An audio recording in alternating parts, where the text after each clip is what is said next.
शिमला। अच्छा भाई सुमन जी, आपको जो आज इनवाइट किया गया था समूह लगन में, आपको कैसा लगा आज का माहौल? समूह लगन में आना एक बहुत बड़ी मतलब उसके ऊपर बहुत आशीर्वाद होता है, वही ऐसे कार्यक्रम में आ सकता है। वरना अगर जिसके ऊपर इतने आप पूर्वजों का आशीर्वाद ना हो, उसके अंदर इतनी मतलब ताकत ना हो, वो ऐसे जो है आर्मी ऑफिसर्स की शादी में तो आ ही नहीं सकता। और ये तो रियल लाइफ वाले हीरो हैं, हम लोग तो रियल लाइफ वाले हीरो हैं। यहाँ पे आके बहुत सुखद अनुभव हुआ, हमारा मन एकदम गमी गया है। અને આના બહુ સરસ લાગ્યા અને આના બહુ સરસ લાગ્યા એકદમ ભાગ થઈ ગયા। એટલે આજના સમયમાં જે મોંઘવારીનો ટાઈમ ચાલી રહ્યો છે એમાં મા બાપની ચિંતાઓ વધી જાય છે કે શાદી બ્યાહ કેવી રીતે કરાવવામાં આવશે, એના વિશે શું કહેશો જે સમૂહ લગ્ન રાખવામાં આવ્યું છે? लगन એટલું कोई मतलब अगर ऐसे से आर्मी ऑफिसर्स किसी के साथ में है तो उसको चिंता करने की जरूरत नहीं है। ये लोग चिंता करें, वो ये विषय इनका है।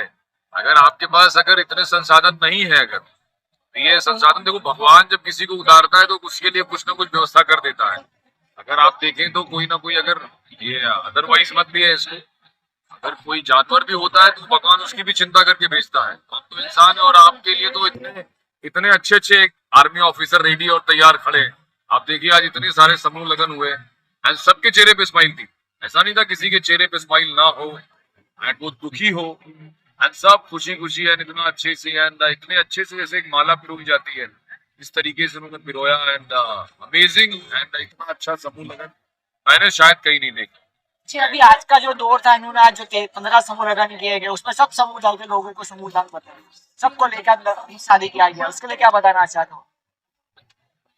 है तो इसमें थोड़ा सा मैं तो पहले कह दिया कि आर्मी ऑफिसर जिसके साथ लग जाए और जब देश उनके साथ चल रहा है तो हम लोग तो मतलब देशवासियों के लिए क्या कहना है उसके लिए आपका? देशवासियों के लिए कहना है कि स्वस्थ रहे, मस्त रहे, खुश रहे, एक दूसरे का सहयोग करें और किसी का पैर ना खींचे।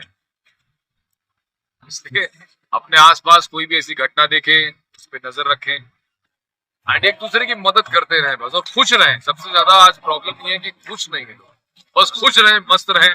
और मेरी एक फिल्म आ रही है, इस साल के एंड में आएगी, उसको जरूर देखने जाएं।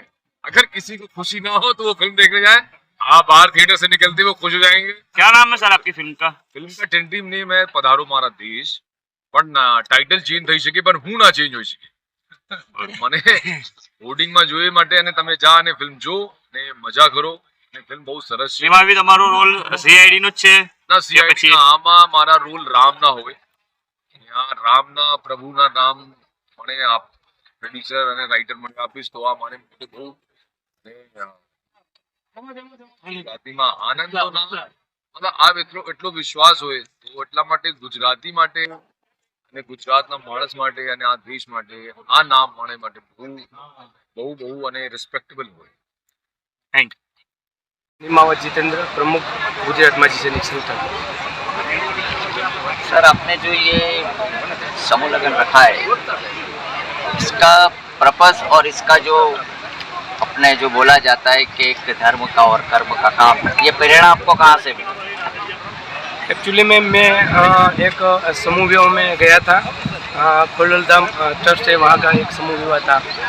तो उस समूह विवाह में मैंने देखा कि गरीब परिवार की जो लड़कियां हैं, जिस लड़कियों का माँ बाप नहीं होता, जिस लड़कियों का कोई नहीं होता, उसका समूह विवाह करने से उनका मतलब पूरा जीवन सार्थक हो जाता।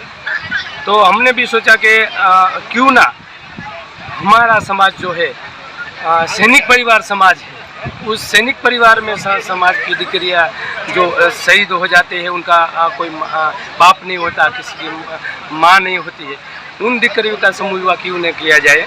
तो वहाँ से मुझे मेरे संगठन को प्रेरणा मिली और जितने भी मेरे सैनिक हैं, जितने भी मेरे होद्देदार हैं, उनके सामने मैंने ये बात रखी।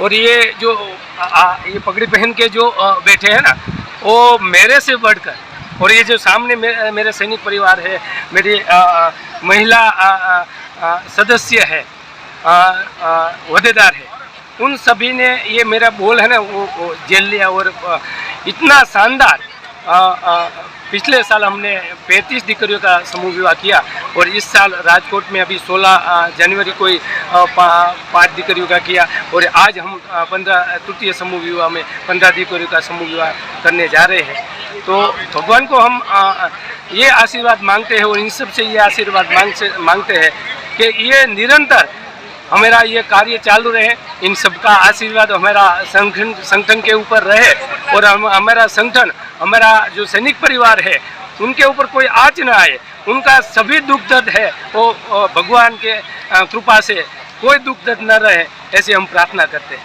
ये माझी सेवा फाउंडेशन है, इसकी रचना कब से हुई थी?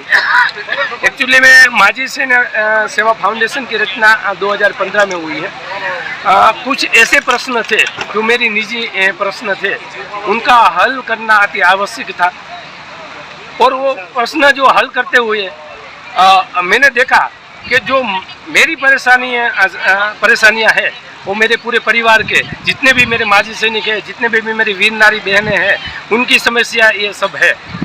तो क्यों ना मैंने सोचा कि ये पूरा एक होके, हम सब एकजुट होके एक एकता बना के हमारा जो कुछ भी कोई भी मुद्दा है, कोई भी प्रश्न है वो सैनिकों के मुद्दे हैं वो सरकार के सामने रखे, अन्य जो आम जनता है उनके सामने रखे और वहाँ से हमको कुछ प्राप्त हो, हमारा परिवार सुखी संपन्न हो, ये समझ के उनकी रोजगारी के चिंता करके हमने ये पूरा संगठन खड़ा किया हुआ है। और आज के दिन में खुशी के साथ मेरे को एक गर्व के साथ मैं कहना चाहता हूँ कि पूरे इंडिया में जो ये गुजरात माजी सैनिक संगठन, माजी सैनिक सेवा फाउंडेशन है, वो आज की डेट में पहला नंबर पे आ रहा है, वो इन सब की बदौलत है।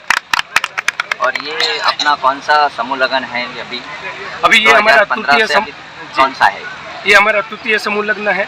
आगे भगवान की इच्छा रही तो और हम हर साल ये समूह विवाह करते जाएंगे और अभी समूह विवाह ही नहीं और भी हम कुछ सोचने जा रहे हैं कि कितना हमारा परिवार को जितना भी हम मदद पहुंचा सके उतनी मदद पहुंचाने की हम कोशिश कर रहे हैं। पहला आपका जब समूह लगन था तो कितने वर और कन्या थी आपको? फर्स्ट जो समूह विवाह था उसमें हमारा 35 नवदंपति जो जोड़ा है वो था। द्वितीय समूह लगन राजकोट में किया, उसमें 5 थे और आज तृतीय समूह लगन में 15 जोड़ा शादी के बंधन में बंधे जा रहे हैं। हर धर्म के लोग आपके समूह लगन के अंदर? आपने ये क्वेश्चन किया ना, इस क्वेश्चन से मैं दूर जाता हूँ क्योंकि हर धर्म, हम मेरे फौज में जो सैनिक में कोई धर्म कोई जाति नहीं होती। नहीं सर, मेरा कहने का मतलब नहीं, आपके हर धर्म के लोगों का मतलब समूह लगन है। मैं आपको जो कहने जा रहा हूँ, सैनिक में कोई जाति धर्म नहीं होता है। सैनिक होता है, वो भारत के लिए मरता है, भारत के लिए जीता है, वहाँ कोई धर्म जाति की बात ही नहीं होती। तो आप समझ जाते हैं तो यहाँ कोई धर्म जाति की बात ही नहीं होती। धर्म जाति तो पॉलिटिशियन लोगों के लिए, सैनिक लोगों के लिए कभी धर्म जाति होती ही नहीं है, वो तो पॉलिटिशियन लोगों के लिए है। और जो आगे का जो नेक्स्ट आप माजी सैनिक फाउंडेशन के तहत से आप आगे का क्या काम करोगे आप? मेरी इच्छा तो इतनी है कि जो ये आम जनता है ना वो नहीं कर पाती है, उनके समाज के लिए ये गुजरात माजी सैनिक संगठन और ये मेरे जो सदस्य है वो उतना, उनका मनोबल उतना ऊंचा है ना कि हम क्या इनके लिए कर सकते हैं और रात दिन यही चिंता करते हैं। ये जो मैं बोल रहा हूँ ना, ये जितने भी यहाँ गुजरात माजी सैनिक के सदस्य हैं, केवल जेंट्स नहीं, वीर नारी बहनें ये हमारे कंधे से कंधा मिला के आज हमारे साथ खड़ी हुई है। इससे आप समझ सकते हैं कि हम कितना कार्य कर सकते हैं आगे। आपके माजी सैनिक सेवा संगठन ने बहुत ही बढ़िया उम्दा काम किया है, उसके हमारी मीडिया की टीम की तरफ से आपका बहुत बहुत धन्यवाद। जय हिंद, जय भारत। आप सभी मीडिया का भी हमारे गुजरात माजी सैनिक संगठन के परिवार से आपका खूब खूब धन्यवाद कि आप यहाँ अपने चैनल में ये दिखाने आए, नहीं तो आज के दिन में कोई आते नहीं है। आपका बहुत बहुत धन्यवाद, थैंक यू वेरी मच।